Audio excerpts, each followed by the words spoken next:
Hey everybody, and welcome to the Daily Scope for the 6th of March. So today the Sun makes a semi-sextile to the Moon's North Node, Venus makes a contra-parallel to Jupiter, the Sun makes a semi-square to Pluto, the Moon enters void of course, the Moon also enters Capricorn, and Mars also makes a sextile to Chiron. So positively, when the Moon enters Capricorn, this can bring a sense of discipline, ambition and determination, as it gives us the opportunity to focus on practical matters and long-term goals. This transit can also increase our organisation skills and bring sort of like stability to our emotions. Negatively, the Moon in Capricorn can make us to focus on our responsibilities, and we can become emotionally cold or just focus too much on work and lead to burnout and not neglecting our intimacy in our relationships, intimacy with ourselves and our self-care and stuff. So just watch out for that. If you want to know more about the Moon in Capricorn and the void, of course, Moon, check out the playlist. Also, the first aspect of today is the Sun making a semi-sextile to the Moon's North Node. This is a subtle energy. It works well with Capricorn's energy that wants us to become more accountable for our actions, organise and prioritise our responsibilities, but also balance it with nurturing ourselves and others. So the Sun's semi-sextile to the Moon's North Node supports us in following our true path and finding it, but it can bring a certain sort of restlessness and confusion. So the best use of this energy is to use it to embrace change, bring change, continue changing your life, reflecting on your true desires and needs, and also trying to meet the needs of your relationships. And if you can't, then just explain why rather than being silent and causing more tension in your connection. So spiritually wants us to find the alignment between our inner selves and our higher purpose, going really into the depths of our emotions, especially our psychological, spiritual and emotional wounds that block us from making the healthiest choices for us in our lives. So just working with yourself to heal yourself. Venus also makes a contra-parallel to Jupiter, so this is the same as opposition.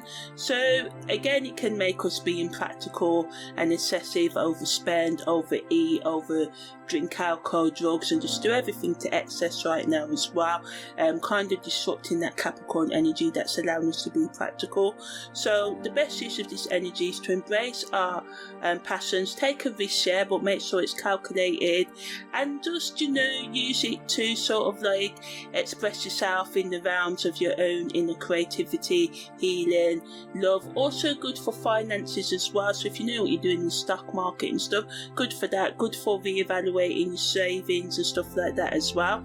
The Sun also makes a semi-square to Pluto, so Pluto helps us dig deep as well, especially into our finances and especially into joint finances. It brings a clash between our ego and the side of us that wants to change, so between our self-destructive thought behaviours and ways of relating to ourselves and others, and the side of us that wants us to become more balanced and stable within. This energy can bring emotional intensity that can be overwhelming, just experiences that can get out of control. There can be power struggles in our relationships because of this energy as well, but ultimately it wants us to let go of these power struggles, maybe by trying to resolve the underlying conflict, and this can be hard to do, but Pluto here is helping us dig deep. And even though people can be manipulative and controlling at this time as well, we have to remember also that true power comes from within, not from trying to control external people or events. So use this energy to focus on your own self-empowerment,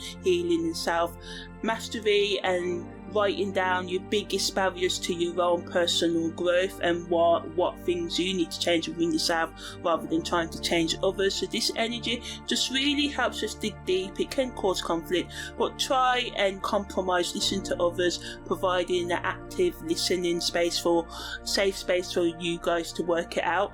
Mars makes a sextile to Chiron, so it promotes healing and or levels, but also adds to the impulsiveness, so saying things that you don't really mean, so just watch out for that. But it brings us lots of assertiveness, resilience, the ability to take productive, effective action towards our healing journey and supporting others in doing so. It allows us to face our deepest fears and confront the parts of ourselves that we've been avoiding.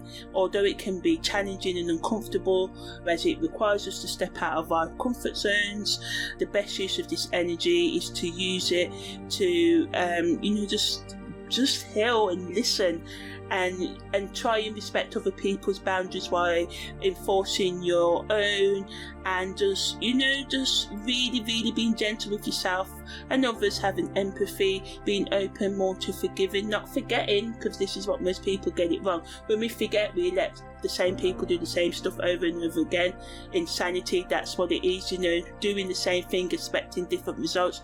Yes, be loving, be caring, but there comes a time when we just have to let people be, because we can support their growth. Of course we can, but if someone refuses to change and we're trying to force change on them, all we're really doing is blocking our journeys and their journeys really as well. So content creators can talk about the power of healthy letting go of toxic energy in relationships and habits. Even though we love them, it's our comfort zone, we're used to other people in our life, and we may feel like, oh, it's my family member, I've been with them 10-20 years. So just talking about letting go even when it's difficult, giving practical strategies on that, discussing people who have done it, overcome the most toxic behaviours, addictions and relationships to become their best selves.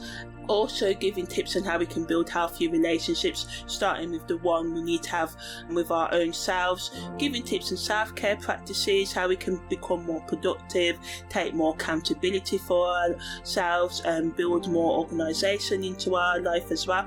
And just talking about the power of healing and having courage and building self-resilience and standing up for ourselves, and how we can overcome power struggles in relationships and relationships as well. So yeah, that's the daily scope for the 6th of March.